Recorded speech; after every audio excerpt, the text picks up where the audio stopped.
Good morning. It's Saturday, May 25th, 2019. It's about 9 o'clock, a little bit after by the time this video is up. My name is Quincy Vagel. I'm Storm Chaser Q on Twitter. I'm going to start doing, or try to start doing, some severe weather briefings for these severe weather events. Almost a chase briefing, if you will. I want to try to keep this short, between 5 and 10 minutes.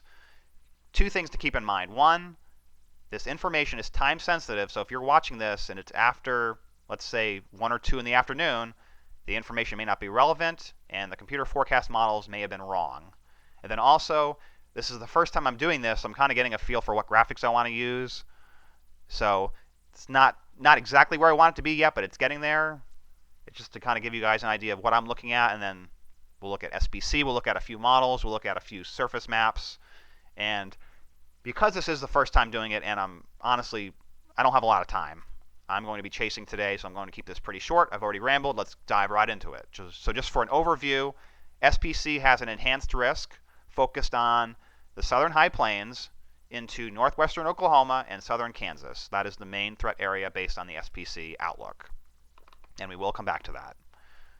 Morning surface analysis. This is from 8 a.m. Surface low in northeastern New Mexico. The dry line is in eastern New Mexico, and then you have this kind of quasi-diffuse stationary front from New Mexico into the panhandles and then Kansas. And then a quick look, your 70-degree isotherm is our dew point. So you have the 70s dew points are confined mostly to southern and eastern Texas, but this will advect northwest, and you'll probably see this get close to the Amarillo area. And speaking of Amarillo, I did want to spend more time on soundings. There's a lot of things I want to spend time on, and I just don't have time for it. But a quick analysis, you'll see that you have strong mid and upper level support. There's elevated instability. The low levels need to heat up, and they will, and that will allow you to get surface-based storm development later on. I didn't look at the Dodge City sounding. They're north of the front, it looks like, so they're not really sampling the best environment. Plus, the whole environment is really advecting north and east, so the area that would be best sampled, I would say, right now is probably in West Texas, just to give an idea for the severe weather threat. But closer look at SPC, the enhanced risk is most focused from the Texas Panhandle into northwestern Oklahoma, and that's where they have the 10% tornado probabilities. And I'll talk a little bit more in a couple of minutes about where I think the best shot at seeing tornadoes will be. And because of the large degree of instability expected and favorable wind profiles, there's the threat for large to very large hail. And then as storms tend to merge and as storm modes get messy later on, you'll probably see upscale growth and increasing risk for a damaging wind. And then the upper levels, this is from the Schreff model. The southeast ridge, which has been very stubborn over the southeast, that's what's really helping fuel this extended period of severe weather. We have troughs coming in from the west, impinging on the ridge, and then it all comes together across the plains. And one thing that we're looking at that's a positive here in the upper levels, if you like storm chasing, is that there's more of a westerly component to the upper level winds. Some of the events recently have had more of a southerly component, so I think we have better wind profiles this time around, especially directional shear. When you have west-southwest to southwest winds in the upper levels, and then south to southeast winds near the surface, that's a very good wind profile. This is the forecast model for 4 p.m. from the HRRR. It shows the surface low in far southeastern Colorado. The dry line is approximately along the Texas-New Mexico border. Then you have the quasi-warm front, stationary front across Kansas. Now, one of the little red flags that I'm seeing here, and this could be a limiting factor, especially in the northern part of the risk area, is that notice the blue barb. That is your low-level jet. As of mid-afternoon, the low-level jet will be, or should be, relatively weak across southwestern Kansas. So I'm a little bit skeptical about the tornado threat, at least during the first part of the event down there. And just to give a better idea of what I'm looking at, this is the RAP model. And the reason I'm using the RAP is that it's not quite as mesoscale. The HRRR is showing convective feedback, so it's not the best model to show the low-level jet.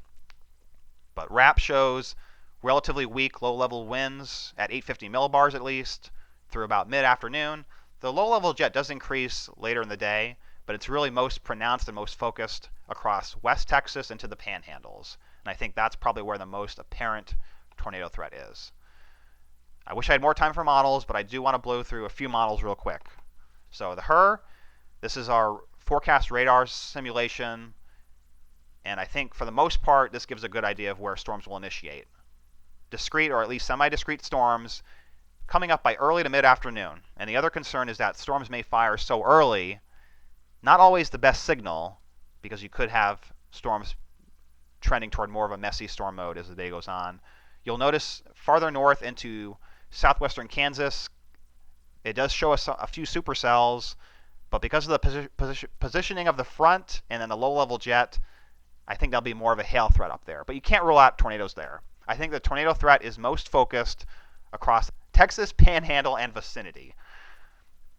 And then there's also a secondary target, or a third target, if you will, farther south around Fort Stockton. We've seen this set up several times. I'll show a couple of UH maps. Not my favorite graphic because this can be misinterpreted sometimes, but I think it is useful in this scenario to look at it. NCAR, which has been revived, shows 3 clusters. A cluster of stronger tracks in southwestern Kansas, probably mostly associated with hail. Then you have a good clustering in the Texas Panhandle, and then that little area down by I-10, I-20, which has seen several events like this chase season with a potential for an intense supercell down near Fort Stockton, and I think that's a real possibility today. Look at the HREF. It's a little bit different. That's why we look at different models to kind of give different scenarios. This shows 3 clusters. It has the southwestern Kansas cluster. It also has that in far southeastern Colorado, right around the triple point or right around the surface low. That might be more hail than anything. Then this shows a little bit of a relative minimum between the Oklahoma Panhandle and then the Texas Panhandle. Not a whole lot going on there for intense UH tracks. Then it has another clustering in the Texas South Plains, West Texas, and then it has that Fort Stockton area as well. So I think that's pretty much it. So please give me feedback. Like I said before, this is the first time I've done this briefing, and I've kind of rushed to put it together, so I want to be a little bit more produced in the future. If there's anything you liked, let me know. If there's anything you want me to spend more time on, let me know. I do, in the future, want to spend more time on the pros and cons of the different chase targets, but I just don't have the time for it today. I have to hit the road. Happy chasing, be safe, and we'll see you out there.